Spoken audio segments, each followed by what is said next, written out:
Welcome to the vibrant city of Los Angeles. Today, we're going to take you on a journey back in time to explore the Brea tar pits, where the past literally bubbles up to greet you. The first thing you'll notice as you enter the park is the distinct aroma of tar in the air.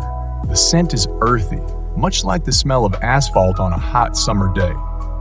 These tar pits are like time capsules, conserving an overwhelming collection of over 5 million Ice Age fossils spanning the last 55,000 years. What's even more thrilling? The digging never stops. Every day, fresh discoveries emerge from these pits, uncovering creatures that braved the Ice Age and those that didn't quite make it. But there's more. These fossils aren't just fascinating relics, they're vital clues about Los Angeles' climate past and its future. The Brea tar pits are a world of their own, and there's so much to explore. The pits are divided into different sections, each with its own unique charm. First, we've got the historic pits, home to some of Brea's largest bubbling tar seeps and ongoing excavation sites. These are like windows into the past, allowing us to peer down into the very spots where ancient creatures met their fate. After we've soaked in the wonders of the outdoor sites, it's time to step inside the museum. Here, you'll find a treasure trove of fossils excavated from the Brea tar pits, each one a piece of this prehistoric puzzle. Oh, and here's a fun little surprise. Keep an eye out for these small orange plaques. They hold the secrets to a magical experience. Scan the QR codes on these plaques and you'll be transported back in time through augmented reality. Get ready to meet the incredible Ice Age animals that once roamed this very land. It's like a time-traveling adventure right at your fingertips, so make sure you give it a try. Now feast your eyes on this marvel. Right here, we've got a magnificent reconstructed model of the American mastodon. Los Angeles isn't just famous for its sunshine. It's also home to the ancestor of all carnivorous cats, the saber-toothed cat. Its fangs are 4 inches long. That's as long as some pocket knives. No wonder it's California's state fossil. This magnificent feline stands as tall as the average man's waist. Its limbs, they're built powerfully. But even with all that strength, these creatures couldn't escape the clutches of the tar. Now let's dive into something truly fascinating. Pits 3, 4, and 61, 67. These 3 pits may seem close in proximity, but they hold fossils from entirely different eras. How's that possible, you ask? Well, the answer lies in the incredible nature of asphalt tar pits. These pits have an ability for oozing, pausing, and then bubbling up elsewhere, effectively creating frozen time capsules from the Ice Age. This stop and start cycle has repeated itself many times over the past 55,000 years, preserving snapshots of prehistoric life.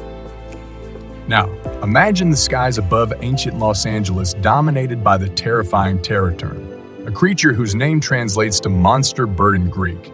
These hook-billed giants could soar through the air at a brisk 35 miles per hour with an astonishing wingspan of 11 feet, yet even these formidable birds fell victim to the relentless grip of the tar. Now, why do they refer to the third pit as 61? 67? Well, it turns out that what was initially thought to be 2 separate pits eventually revealed themselves to be part of a single massive deposit. This particular pit served as a treacherous trap for many carnivores like dire wolves and saber-toothed cats. They couldn't resist the sight and smell of other animals stuck in the tar. Most of the fossils discovered here are partial skeletons, suggesting that the cunning carnivores that managed to escape did so after tearing off limbs for a later meal. So, you see, every inch of these tar pits holds a captivating tale of life, struggle, and survival. Let's take a closer look at how the Brea tar pits come to life through excavation, preparation, and curation. Right here at Pit 91, you're standing at an active excavation site where Brea's dedicated paleontologist team follows a meticulous process. It takes about a month of hard work to carefully extract fossils within a 3-foot square chunk of matrix. So far, they've uncovered up to 3,000 fossils from a single chunk. Their first step? Creating a reference grid using cords, 3 feet square and 6 inches deep. These grids become invaluable reference points for tracking the exact location of each bone, aiding in the reconstruction of the fossil deposit. But here's where it gets fascinating. The tools they use depend on their proximity to the fossils. Hammers and chisels are perfect for matrices without fossils, while screwdrivers and dental picks are the heroes when working near the precious bones. Careful precision is key to avoid damaging both the fossils and the microfossils in the surrounding matrix. The paleontologists make sure to record the location of each bone, the asphalt's characteristics, and layers of sand, silt, clay, and dirt surrounding the fossil. Even the removed matrix is saved for later examination, often revealing hidden microfossils. It's astonishing that it takes just a day to clean the asphalt from a 5-gallon bucket of matrix, yielding a gallon of sand, pebbles, and fossils sent to the fossil lab. Now that we've unraveled the excavation process, let's explore Pit 91. Together, here, you can spot the buckets of matrix we mentioned earlier and the reference grid right below, guiding the paleontologists in their quest. So far, they've unearthed fossils of the western horse, saber-toothed cat, Harlan's ground sloth, and dire wolves at this pit. But what exactly is that gooey substance? It's asphalt, the dense component of crude oil. Surprisingly, asphalt occurs naturally, but it doesn't heat up on its own. Its consistency varies with temperature, hardening in the cold and softening in the warmth. The bubbling, you see? That's thanks to methane produced by hardy bacteria munching away on petroleum, releasing methane bubbles. And guess what? Researchers have discovered about 200 to 300 previously unknown species of these remarkable bacteria.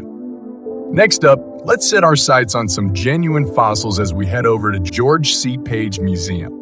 Good news for Los Angeles residents, it's free admission during the week from 3 to 5 p.m. Just don't forget to bring your ID. Visitors can enjoy admission at $15 for adults and $7 for children. To save time and secure your spot, it is recommended that booking tickets be done in advance through the museum's official website. First up, meet Harlan's ground sloth. Check out that thigh bone. It's massive. The sloth weighing in at 1,500 pounds and stretching a whopping 9 feet in length. But believe it or not, these are considered medium-sized ground sloth. The largest ones could reach nearly 20 feet, towering as tall as a giraffe or a U-Haul moving truck. Their powerful arms and claws were used for digging roots and tubers since they were herbivores. Fun fact, their living relatives include armadillos and small tree sloths. Throughout the museum, you'll find interactive modules to enhance your experience. Try your strength against the clutches of the tar. Do you have the strength to survive the tar, or will you be an unfortunate victim? Or take on a Where's Waldo type puzzle. Can you spot all 8 hunters trying to catch the massive mastodon in the center? I'll give you a few seconds. Were you able to spot all the hunters? Speaking of hunters, did you know that humans capable of using tools existed during the Ice Age era? Fossilized footprints found at White Sands National Park in New Mexico show that humans have been in North America for at least 3,000 years. These ancestors survived through adaptability and the use of tools, like needles for sewing animal hides and furs to stay warm. Now, back to the fossils. Meet the American mastodon. They may look similar to mammoths, but the mastodon is actually the mammoth's ancestor, separated by 25 million years of evolution. While mammoths had flat teeth for grinding grass, mastodons had pointed teeth perfect for twigs and leaves. At one time, mastodons ranged from Europe to North America, but during the last ice age, only the American mastodon survived. The last Eurasian mastodon went extinct several million years earlier. How did the American mastodon not only survive but thrive during the challenging ice age? These colossal creatures had robust bodies, serving as nature's insulation against the biting cold. Their sheer size was a strategic advantage, helping them retain precious body heat when temperatures dropped. But that's not all. Their thick, shaggy coat gave them an extra layer of defense against icy wind. And when it came to finding food, mastodons were no strangers to a nomadic lifestyle. They embarked on seasonal migrations, masterfully navigating the shifting availability of food and water sources. This mobility allowed them to survive in regions with changing climates. Next up, the antique bison. Fossils of these bison fall into age categories from 2 to 4 months and 14 to 16 months. Why the year of separation? Annual migration. This pattern helped researchers deduce that bison didn't reside year-round in the Los Angeles basin, but migrated here annually when grass was plentiful. The museum boasts a diverse collection of creatures, from scavengers, carnivores, and omnivores to herbivores. And remember those microfossils we mentioned earlier from Pit 91? You can see them here, each telling its own tiny but significant story. But that's not all. The museum also features plant parts from the pits and an exhibit showcasing how indigenous people found numerous uses for tar, from painting objects, repairing broken items to waterproofing their canoes. Set your eyes on this true-to-life reconstruction of the Columbian mammoth, a mighty cousin to the woolly mammoth and one of the colossal giants of our planet's history. The males reach a staggering 13 to 14 feet at the shoulder, with a massive weight over 17,000 pounds. The Columbian mammoth trumpeting once resonated through the vast expanse from Canada down to Central America. During the Ice Age, they ruled the continent as the most common mammoth species in North America. Take a look at those impressive curved tusks. Surprisingly, they were multi-purpose tools, capable of excavating vegetation, puncturing ice to reach water, and even serving as a means of self-defense. Meet the Shasta ground sloth, the pint-sized member of the sloth family that once called the tar pits home. Unlike its larger relatives, it sported a unique, tubular snout and fewer teeth, revealing its intriguing dietary habits. This sloth was a browser, with teeth structured perfectly for nibbling on shrub leaves and the lower branches of trees. And if you need further proof of its menu choices, look no further than fossilized dung found in Arizona and Nevada, which supports this fascinating insight into its prehistoric palate. Not all mammoths were colossal giants like their Columbian kin. In fact, the pygmy mammoth was in a league of its own, a separate species entirely from the woolly or Columbian mammoths. On islands, being smaller was a massive advantage. These pint-sized mammoths consumed less food and boasted agility that allowed them to traverse even the steepest of terrains with ease. While their colossal cousins needed a hefty 500 pounds of food each day, these island-dwelling pygmies could sustain themselves on a mere 50 pounds daily. In fact, the pygmy mammoth that once roamed California's Channel Islands was just about the size of a large horse. Get a sense of the size contrast. They typically stood around 4 to 6 feet tall at the shoulder and had a body length of about 8 to 10 feet. Take a look at these incredible birds from the depths of history. These birds, long extinct, have surprisingly living descendants among us today. Bird fossils are typically a rarity because their delicate bones are often not preserved. But here at Rancho La Brea, things took an interesting turn. These ancient birds got sealed in a protective coating of liquid asphalt, which worked to preserve them. So far, scientists have unearthed over 100 bird species from this incredible time capsule. What you see here are the most abundant birds of prey, and their numbers reach an impressive total of nearly 3,000 individuals. These now extinct creatures, the dire wolves, are closely related to the modern timber wolf, and much like their living relatives, they were likely skilled pack hunters. But what's truly fascinating is the story their bones tell. Many of the wolf bones uncovered in these pits bear the scars of formidable battles, such as crushed paws or broken limbs, yet they show signs of healing. How did they manage this feat, especially in a far more unforgiving survival of the fittest world? It was all thanks to their tightly knit pack structure. The pack provided support, allowing injured wolves to survive even when they couldn't hunt for themselves. And take a look at this remarkable display, a wall adorned with 404 dire wolf skulls, just a fraction of the more than 1,600 excavated. Notice how they're not all identical in size or shape. These subtle variations hold the key to wolf evolution and population dynamics. Meet the majestic American lion. When it comes to recreating the appearance of extinct creatures, scientists have a few tricks up their sleeves. First, they examine the fossils, comparing them to their modern counterparts. In this case, the American lion bears a striking resemblance to today's lions, proving their close relationship. But that's not all. Researchers recently applied CT scanning technology to examine an American lion skeleton unearthed right here at the pits. Using the results of the scan, they estimated that this beast's body mass could reach up to 900 pounds. Let's pause for a moment to peek into the fossil lab, where dedicated researchers work relentlessly to breathe life into the past. The discoveries made here have the power to reshape our understanding of prehistoric times, unveiling the lives of creatures that once roamed this very land. Inside the museum's fossil lab, these fossils are meticulously studied, cleaned, and sometimes, like puzzle pieces, pieced back together if they're found near each other. But how do they identify these Ice Age creatures? By comparing them to previously discovered fossils, of course. Each fossil receives a unique catalog number and is entered into a computer database, joining the collection of over 5 million fossils from the tar pits. Let's get back to the last of the fossil exhibits. This is the Western horse, now extinct but once a true icon of the American landscape. The horse's incredible journey through time began right here, in North America 50 million years ago. Can you believe that it all started with an ancestor no taller than 2 feet? Fast forward to the Ice Age and Western horse emerged, standing proudly at a size comparable to today's modern horses.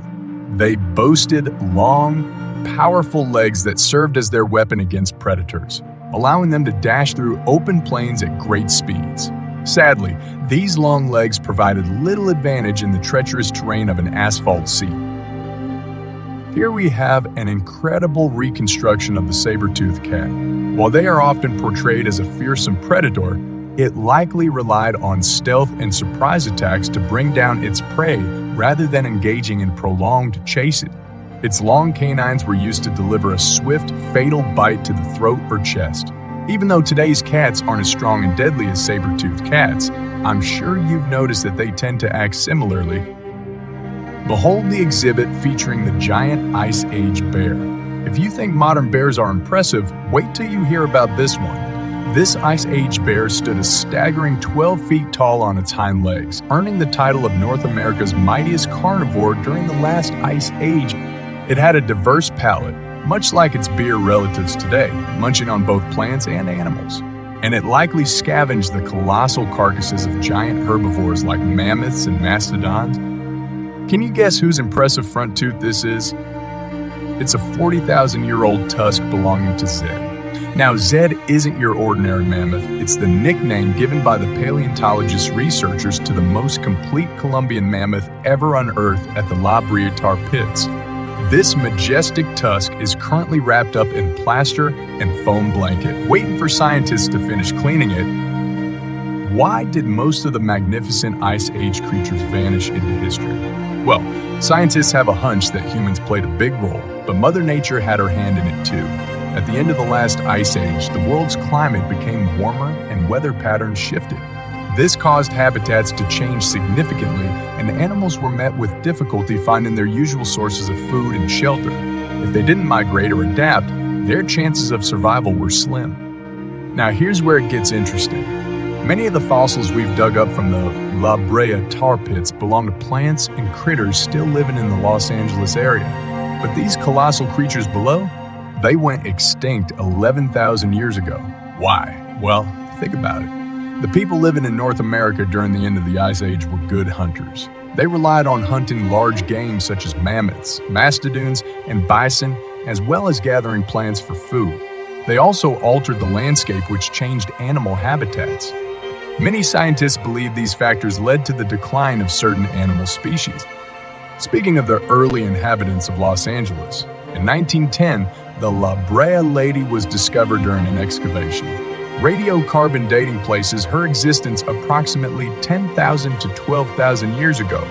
This young woman, believed to be in her early 20s at the time of her death, was found with a dog. The discovery not only reveals aspects of her physical characteristics, but also suggests the domestication of dogs for various purposes, such as hunting and companionship. Preserved by the natural asphalt of the tar pits, the La Brea lady's remains continue to be a subject of research, shedding light on the culture and relationships of early inhabitants in the Los Angeles area and captivating the public's interest. As we wrap up our thrilling adventure today, let's explore one of the museum's most captivating exhibits. Here, you'll encounter an extraordinary mural depicting the entire evolution of life on Earth, an awe-inspiring journey spanning 83 feet. As you stand before this exhibit, imagine this ribbon of time commencing in the upper left corner of the mural and then follow the arrows that guide your eyes downward. Every single inch of this canvas represents a staggering 5 million years of Earth's history. Can you believe that? From the very birth of our planet 5 billion years ago, this masterpiece unfolds, taking us on an incredible voyage through time. The most riveting part, the transition from primitive man to astronauts, is condensed into just the last half-inch of the ribbon.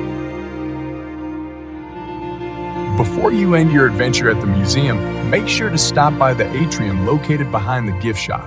It's not just a garden, it's a living tribute to the enduring legacy of Edmund Diethelman and the remarkable history of the late Brea tar pits. As you enter the atrium, you'll find yourself in a peaceful oasis of greenery, a calm escape from the city's busy vibes. This space is all about harmonizing with the natural beauty of the tar pits, giving you a serene spot to relax and soak in nature's charm. As we wrap up our incredible journey through time and nature at the La Brea Tar Pits and Museum, we hope you've been as captivated as we have. Until next time, remember that history and wonder are always waiting to be discovered right here in the heart of Los Angeles. If you enjoyed the experience, we appreciate your support through liking, subscribing, and sharing your thoughts. Let us know which destination you'd like us to explore next, and stay tuned for more travel experiences in the future.